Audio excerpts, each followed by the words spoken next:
చెప్పుకుంది అదే. అసలు గ్రోత్ ఎవరు డిసైడ్ చేశారు అని అడిగాం.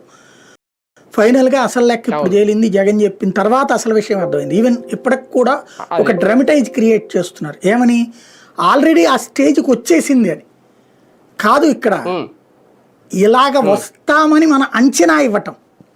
అంటే మీరు ఎంత గ్రోత్ ఎదుగుతారు అని అడిగితే నేను ఎంత ఎదుగుతాను అని చెప్పడం, 10th క్లాస్ డైరెక్ట్గా డిగ్రీ రాస్తానని చెప్పడం. ఇక్కడ అంటే ఇది కూడా ఒక రకంగా విజన బాబు గారి అంతే అనుకోవాలి.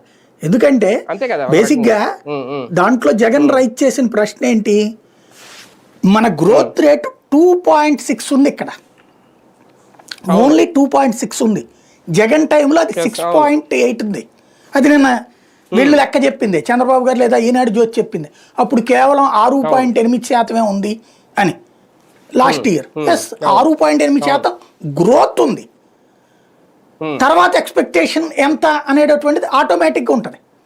ఇక్కడ ఇప్పుడు గ్రోత్ కేవలం 2.5%, కానీ చెప్పడం 8.5% మేము ఎదుగుతామని అంచనా వేయటం.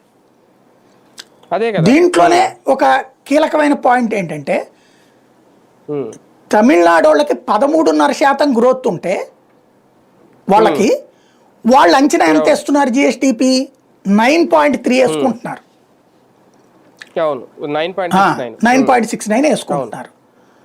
అదే మనమేమో 2.6 నుంచి 8.1కి వెళ్ళిపోతున్నాం. అదే కదా, అంటే మనకేమో ₹2 ఇవాళ వస్తే 8కి వెళ్తామని చెబుతున్నాం, వాళ్ళు 13 ఉంటే 9 అని చెప్తున్నారు. ఈవెన్ కేంద్ర ప్రభుత్వం అయినా అంతే, వాళ్ళకి గ్రోత్ రేటు 11 ఉన్నా 12 ఉన్నా 6.5 7 లెక్కేస్తుంది. జీడిపి గ్రోత్ అది సెంట్రల్ది జీడిపి అంటాం, ఇక్కడ జిఎస్టిపి అంటాం. ఇక్కడ ఈలోపు వీళ్ళ లెక్కలు ఎట్లున్నాయి అంటే, ఒకటే ఏంటంటే సాధారణ నేను అనేక సార్లు చెప్పి, ఈవెన్ ఇంతకుముందు జగన్ అధికారంలో ఉన్నప్పుడు వీళ్ళు లెక్కలు చెప్తున్నప్పుడు కూడా చెప్పా, జగన్ చెప్తే ఒప్పుకోరు, బుగ్గన రాజేంద్రనాథ్ రెడ్డి చెప్తే ఒప్పుకోరు, కాగ్ చెప్తే ఒప్పుకోరు, పార్లమెంట్ చెప్తే ఒప్పుకోరు, కేంద్ర ఆర్థిక మంత్రి చెప్తే ఒప్పుకోరు, చివరికి తెలుగుదేశం వాళ్ళు ప్రభుత్వం